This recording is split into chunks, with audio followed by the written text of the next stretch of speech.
Alright, so today we're going to extend our trigonometric ratios. Before, when we talked about the trig ratios, they were just for acute angles. So we were looking at angles that are less than 90 degrees. So now we're going to kind of extend it so that it includes any angle. So you can use the trig ratios for any angle that you're given. So to do this, we're going to look at any acute angle. We're going to call it theta, and it's in standard position. So we know that our initial ray is on the positive x-axis. And then we're going to choose a point P, whose coordinates are going to be x and y, on the terminal side of that angle. So once we rotate that angle, our terminal side, remember, is the other ray that we get. So our point is going to be on that ray. Now we're going to draw a line down from that point and create a right angle. And then we have our right triangle form. So, can someone tell me what the length of this side is? It's x, because we're using our point, so we're x units away from the y-axis. So this side is x. And our other side, do we know how long that is? It's y. It's y, because it's y units away up from the x-axis. So now we need to find, to get our trig ratios for theta, we need to find this third side. How are we going to find r? Rachel. What do we use to find r? The sign of No. y over r. What's it called? We use the Pythagorean theorem. Yeah. So we've got our first leg squared plus our second leg squared, and that equals our hypotenuse, which is labeled r squared. So then to find the length of that side, we want to solve for r. So we're going to square root both sides. So you'll get the square root of x squared plus y squared is what r equals. So for example, if we were given the point -3, 1, how would we find r? We would plug in our x, plug in our y into this, and we would get an r out. So we're going to have r equals, for our example, -3 squared plus 1 squared. And when we simplify that, we get that it's the square root of 10. Because -3 squared is 9, plus 1 squared is 1, so 9 plus 1 is 10. So that would give us our hypotenuse. So, now we can use this model to set up our trig ratios. So for example, sine of theta. What was sine of theta? What does sine of theta mean when you're finding sine? Did you get -3, 1? So the negative, so back in our example up here, Yeah. so I just made up an example. Oh. This is a made up point. So down here for sine theta, what did sine of theta mean? What did you have to find sine of theta? It's opposite over hypotenuse.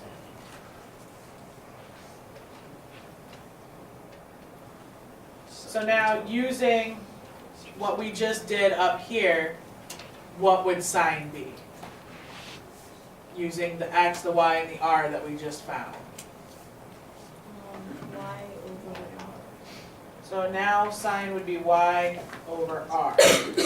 Because now we're thinking about extending our trig function, or our trig ratios, rather than relying strictly on the curve or our angle.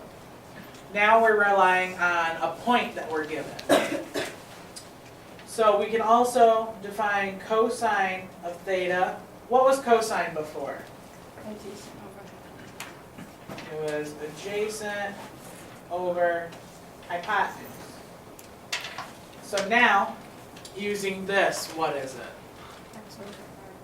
So now it's x over r. So now we can use this information to turn all of our trigonometric ratios into this form so that we can use them for any angle rather than just acute angles. So on the top of the next page, it wants us to redefine all 6 of these trig ratios. So we just did sine of theta, which was y over r. And we also did cosine of theta, which is x over r.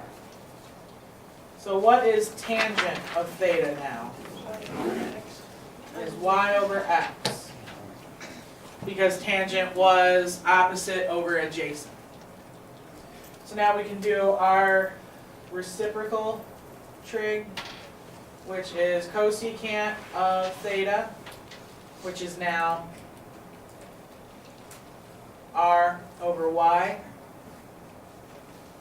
because we're just flipping the sign. Secant of theta is now r over x, and cotangent of theta is now x over y. So now we're going to use this information to answer example 1. So example 1 wants us to find the sine, cosine, and tangent of the angle theta whose terminal side passes through the point -3, -2. So if we graph -3, -2, we're over in the 3rd quadrant. So this angle is clearly greater than 90 degrees. So this is no longer an acute angle. So we're going to use our new trig ratios to find sine, cosine, and tangent of this angle. So, do we need any additional information before we find sine, cosine, and tangent? We're just given a point, so we have an x and a y. Do we need anything else? So we need r. So how did we find r? We used our point, and we're taking the square root of our x term squared plus the square of our y term. So we have the square root of -3 squared plus -2 squared. So you get the square root of 9 plus 4, which equals the square root of 13. So now we have all the information we need to find our trig ratios. So what is sine of theta? -2 over the square root of 13. -2 over the square root of 13. And then we're going to rationalize that denominator so that we have -2 square root of 13 over 13.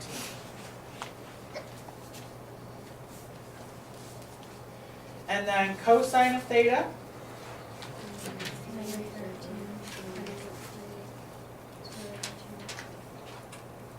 -3 over the square root of 13. And then we're going to rationalize that denominator.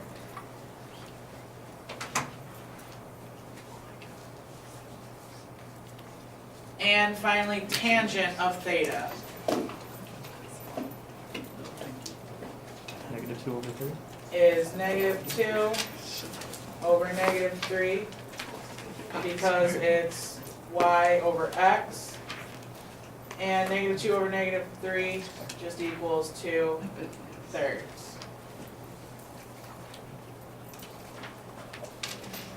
So now we're going to move into thinking about these trig ratios as trig functions, and we're going to relate them to the unit circle. So the unit circle, just so we all remember, is a circle of radius 1 and it's centered at the origin. And it gives us the basis for the most useful description of our trig functions. So looking at the unit circle, we're given a point P. And we're asked to find the trig ratios, which are given here, of this angle T. Now, do we know something about that length? Do we know what that length is?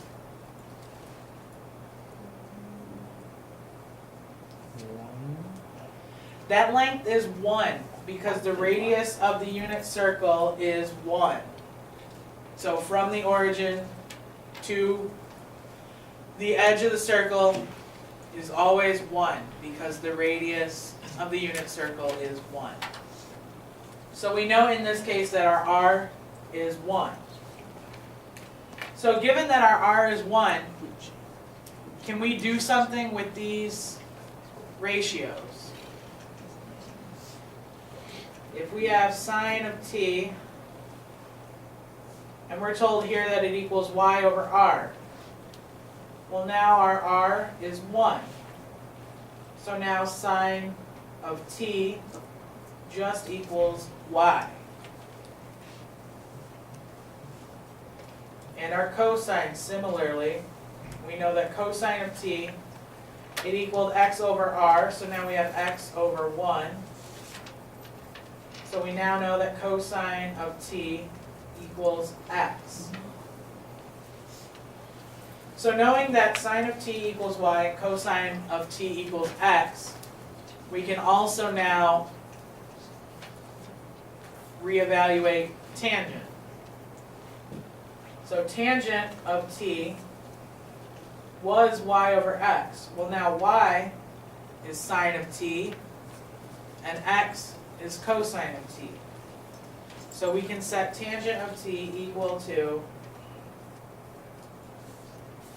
sine of t over cosine of t.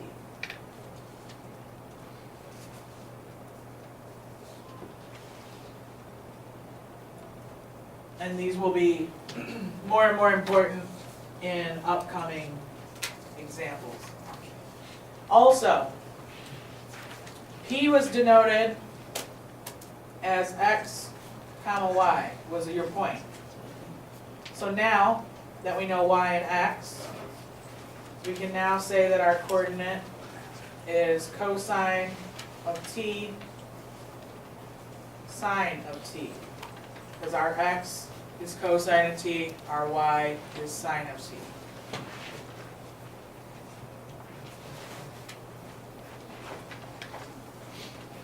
So now we're going to talk about the domain and range of these new trig functions. And at the top of the page it says that the domain of the sine function and of the cosine function is the set of all real numbers. So what that says is that the domain, or anything that you can put in to your sine and cosine function, so anything that you're putting in for t, any real number, the domain is all real numbers. You can put anything in for that t. Then it says the domain of the tangent function consists of all real numbers except for plus or minus pi over 2 plus 2k pi. Now, can someone tell me what the plus or minus pi over 2 plus 2k pi means? If we're thinking about what we learned yesterday, and we're adding multiples of 2 pi, what were those called? Radians. It's in radians, but when we add multiples of 2 pi, what are we finding? Oh, the What angle?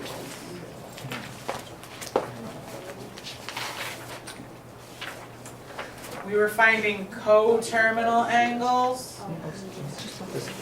So this is saying that any coterminal angle of pi over 2, tangent is not defined there. There is not a tangent function there. So if we look back at our unit circle real quick, pi over 2 is at your 90-degree spot. And you also have a multiple of pi over 2, which is 3 pi over 2 on the bottom. And those are your 2 spots where tangent is not going to be defined. Now, does that make sense? When we look at tangent, we know that tangent of t is y over x. So why might tangent be undefined at those spots? Because x equals 0. And we can't have a 0 in the denominator because that makes our fraction undefined. So that's why tangent is undefined at any multiple of those 2 spots. So then, looking at the range, it says that the range of the sine function and of the cosine function is the set of all real numbers between -1 and 1. So that is the interval -1, 1. Now that means that any number that you put in for your angle t, you're going to get out a number between -1 and 1. And again, does that make sense? Looking at our unit circle, any angle that we put in, we're going to get a number between -1 and 1. Because our sine and cosine are your x and your y. Your x and your y are going to fall somewhere on this circle. This circle is always between -1 and 1. So that's why your range is that interval for sine and cosine. So in contrast to sine and cosine, the range of the tangent function is all real numbers. And that makes sense because when you look at what tangent represents, it's your x over your y. So thinking back to the domain, if you can get out any x and any y, you should be able, or if you can put in any x and any y, you should be able to get out any x and any y when you put it into tangent. So that's explaining the domain and range for the trig function. This picture on the bottom is explaining the signs of the trig functions.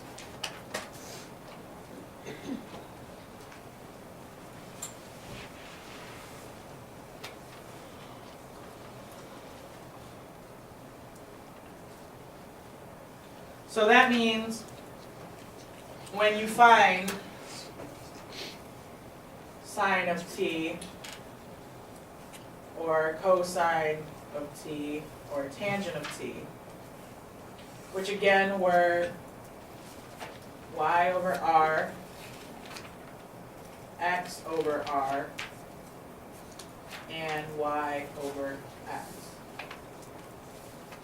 So when you are finding these 3 trig functions, you should be able to tell which sign they are, whether this answer that you get out, this ratio, is going to be positive or negative, just by where you are on the coordinate plane. So if you're in the first quadrant, they're all going to be positive. That's because your y's are positive and your x's are positive.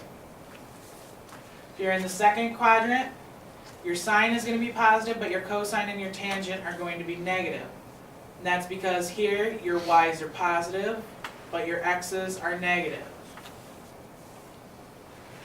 In the third quadrant, sine and cosine are both negative, so that makes your tangent positive. And that's because your x's are negative and your y's are negative. And then finally for the fourth quadrant, you have that sine is negative and tangent is negative and cosine stays positive. And that's because your x's are positive and your y's are negative.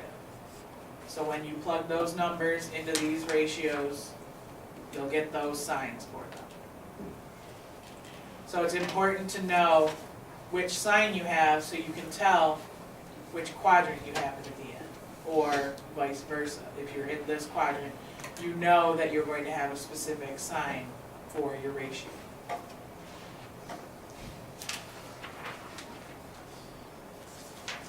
So the next page is taking what we learned about 30, 60, 90 triangles and 45, 45, 90 triangles and translating it to radians. So our 30-degree angle translates to pi over 6. So this is a 30-degree angle. And if you don't remember that pi over 6 is a 30-degree angle, how could we find that it's a 30-degree angle? Multiply pi over 6 by 180 over pi, because that was our conversion that we learned yesterday from switching from radians to degrees. Our pi over 4 is our 45-degree angle. And again, if you didn't remember that, you could convert between radians and degrees.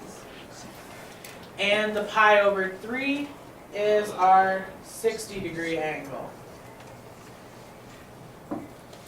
So, just for a little reminder, we'll draw our triangles.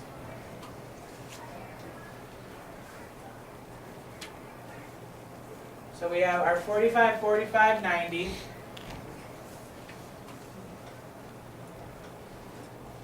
And what were the legs of our 45, 45, 90 triangle? 1 and 1. So we had 1, 1, and the hypotenuse was the square root of 2. And then we had our 30, 60, 90 triangle.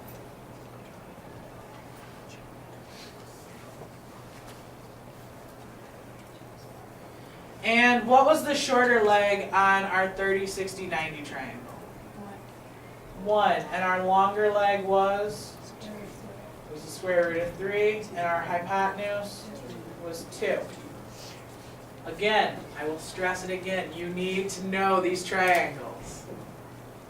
So we're going to use those, and I know we've done it over and over and over again, but we're going to find the 6 trig ratios for those angles. Just so now we know those specific angles in radians, because we're going to want to remember those. So our sine of t for a 30-degree angle is 1/2, because again that's opposite over hypotenuse. Our cosine of t is √3 over 2. Our tangent of t is 1 over √3, and when we rationalize, it's √3 over 3. Our cosecant is flipping the sine ratio, so we get 2. Our secant of t is flipping the cosine, so we're going to get 2 over √3, and then again rationalizing, you get 2 √3 over 3. And finally cosine, or cotangent, is tangent flipped, so we get just √3.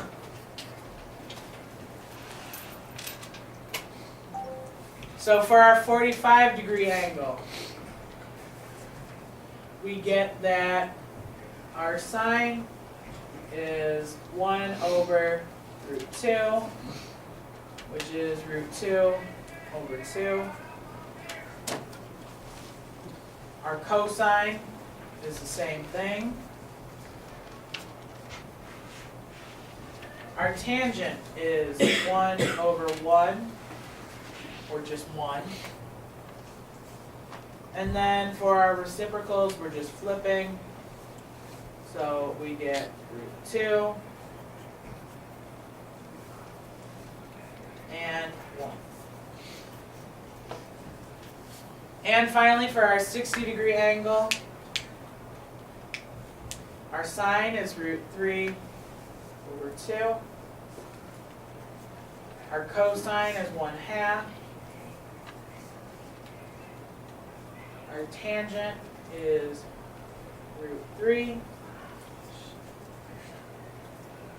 Our cosecant is 2 over root 3. So we rationalize. Sure. Thanks. Flipping our secant, we get 2. Or flipping our cosine for secant, we get 2. And then flipping our tangent, we're going to get 1 over root 3, which is root 3 over 3. So I know we've done these over and over again, but you need to remember them. That's why we keep doing them. So our next note says that the exact values of the trigonometric functions can be found for any number that is an integer multiple of pi over 6, pi over 4, pi over 3. So for any multiple of those, these trig ratios will be the same. So for example 2, we're using the unit circle, and we're finding the cosine, or the sine, cosine, and tangent functions when t equals 0, when it equals pi over 2, when it equals pi, when it equals 3 pi over 2, and when it equals 2 pi. So where does t equal 0 on the unit circle?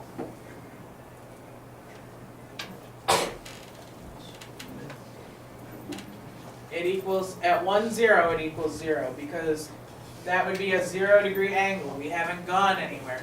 Or that's 0 radian. We haven't rotated anywhere. Pi over 2 is at 0, 1, or you're 90 degrees. Pi is at negative 1, 0, or you're 180 degrees. 3 pi over 2 is at your 270. And 2 pi is a full rotation, which is back at your 0. So we're going to use that information to help us find the sine, the cosine, and the tangent. So we'll do sine of 0. So again, we're given our point, so we want to use our new definitions for the ratios. So sine again was y over r. So what is our y at this point? 0. And our r, because it's the unit circle, our r is always 1. So we have 0 over 1, which gives us 0. Sorry.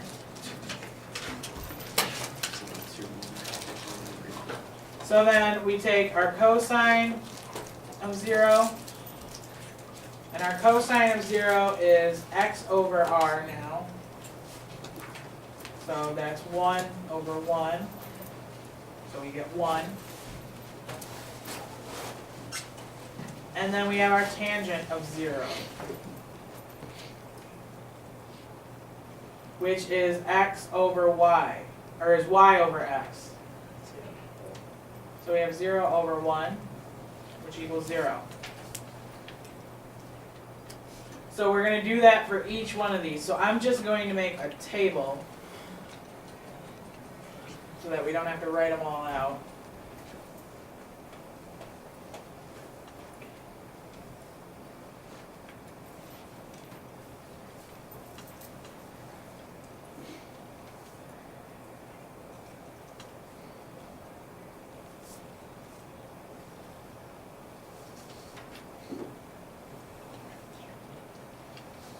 Okay, so we just found our sine, cosine, and tangent for 0.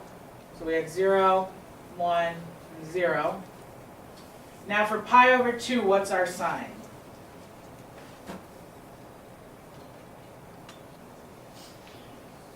Remember, it's y over r. So we're up here at pi over 2. What's our y? And what's our r? 1. So it's just 1. Cosine of t for pi over 2. Our cosine is x over r. So it's 0 over 1, which is just 0. Our tangent of t is undefined because remember, multiples of pi over 2, tangent is undefined, which we went over when we were talking about the domain and range. So now for pi, sine of pi is 0. Cosine of pi is -1. And tangent of pi is 0. Now looking at 3 pi over 2, our sine of 3 pi over 2 is -1. Our cosine of 3 pi over 2 is 0. And our tangent of 3 pi over 2 is undefined. Because again, that's a multiple of the pi over 2. Now for our 2 pi, our sine is 0. Our cosine is 1. And our tangent is 0. So for 0 and 2 pi, they should be the same because you're at the same spot. And that's where we're going to end today. We'll do reference angles on Monday.